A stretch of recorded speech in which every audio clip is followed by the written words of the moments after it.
Israel se encontraba en un momento de transición. Habían salido de los días de los jueces, pero aún no conocían la estabilidad de un reino consolidado. El pueblo miraba a las naciones vecinas y reclamaba: queremos un rey que nos gobierne y marche delante de nosotros en la guerra. Para Samuel, el profeta, aquel pedido fue un golpe al corazón, porque comprendía que la verdadera intención era reemplazar la soberanía de Dios por la figura visible de un monarca.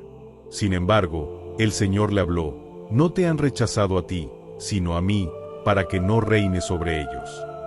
Y así, de la tribu más pequeña y de una familia casi desconocida, fue elegido el primer rey de Israel, Saúl, hijo de Cis.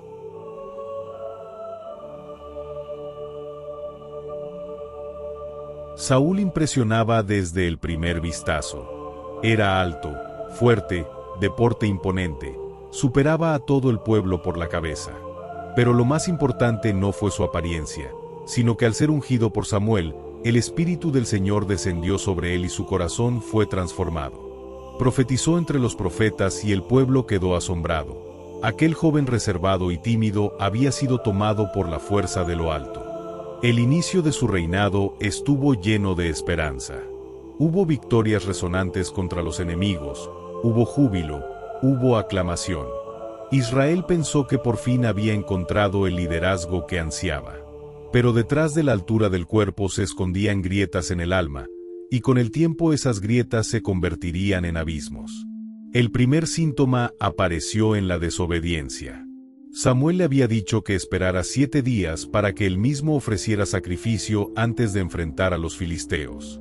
Pero al ver que el pueblo se impacientaba y comenzaba a dispersarse, Saúl cedió al miedo y ofreció él mismo el holocausto. Cuando Samuel llegó, sus palabras fueron duras.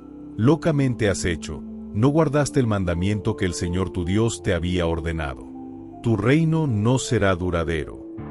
Saúl justificó su acto, pero lo que para él fue un gesto de urgencia, para Dios fue rebeldía. La obediencia no admite atajos, y cada desvío abre una grieta en la comunión. La segunda y más grave prueba llegó con la orden de destruir por completo a Amalek.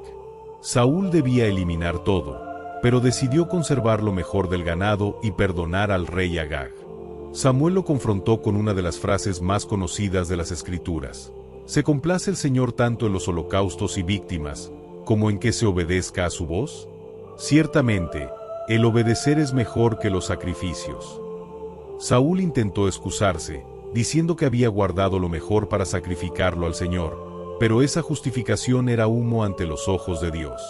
El profeta concluyó con una sentencia que selló su destino: por cuanto desechaste la palabra del Señor, Él también te ha desechado para que no seas rey. Desde ese día, algo cambió para siempre. La Biblia lo dice con crudeza: el Espíritu del Señor se apartó de Saúl, y un espíritu malo de parte del Señor lo atormentaba. Lo que antes era seguridad se volvió temor, lo que antes era firmeza se transformó en sospecha. Saúl comenzó a experimentar oleadas de tristeza, de furia repentina, de paranoia. Sus siervos lo observaban y decían: un espíritu malo lo atormenta. El rey que había sido ungido con gloria ahora se veía consumido desde dentro. La batalla más grande ya no era contra los filisteos, sino contra su propia mente y su propio corazón. En ese contexto, surgió una solución inesperada: la música. Sus criados sugirieron buscar a alguien que supiera tocar bien el arpa, para que, al sonar las melodías, el espíritu malo se apartara. Así fue como llegó a la corte un joven de Belén llamado David, hijo de Isaí, pastor de ovejas y hábil músico. Cada vez que David tomaba su arpa y tocaba, la paz descendía sobre Saúl. La música se volvía un bálsamo, y el tormento retrocedía, aunque solo por un tiempo. Porque la raíz de la herida no era externa, sino espiritual, la obediencia rota y la comunión perdida.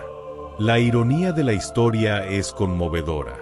El hombre que había sido ungido como rey necesitaba del pastor desconocido para encontrar calma. Y más aún, aquel joven sería el sucesor que ocuparía el trono que Saúl perdería. El mismo que le daba paz sería la causa de su envidia. Porque cuando David derrotó a Goliat y el pueblo cantó, Saúl mató a sus 1000 y David a sus 10.000, el corazón del rey se llenó de celos. Lo que comenzó como gratitud hacia David se convirtió en recelo y odio. Más de una vez, mientras la música sonaba para aliviarlo, Saúl levantó su lanza para clavarla en quien le devolvía la calma. Esa es la contradicción de un corazón enfermo. Persigue incluso a quienes le hacen bien. La vida de Saúl nos muestra que la verdadera tragedia no es perder una batalla, sino perder la presencia de Dios. Puedes tener trono, ejército, riqueza y poder, pero si el espíritu se aparta, el alma queda desierta.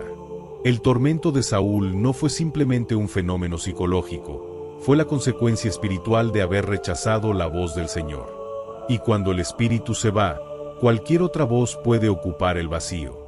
Esa es la advertencia solemne.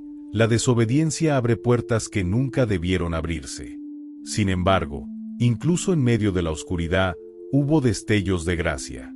La música de David recordaba que la adoración tiene poder para traer alivio, que la alabanza puede disipar las tinieblas aunque sea por instantes. Y esa es una lección eterna. En medio de las batallas interiores, la adoración abre ventanas al cielo. No siempre elimina el problema de raíz, pero prepara el corazón para volver a Dios.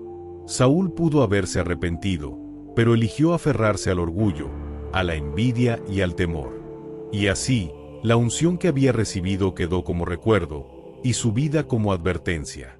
El mensaje de Saúl poseído por espíritus es claro: no basta con un buen comienzo. La fidelidad no es un evento, es un camino. La unción de ayer no garantiza la obediencia de hoy. Lo que sostiene a un rey, a un pueblo, a una vida, no son las victorias ni las coronas, sino la comunión con Dios. Saúl tuvo todo lo que los hombres valoran, pero perdió lo único que da sentido, la paz que viene de la presencia divina. Y su historia quedó grabada como espejo para generaciones. Más trágico que perder un reino es perder el alma, y más terrible que caer ante un enemigo es caer en manos de uno mismo, cuando la voz de Dios ya no guía.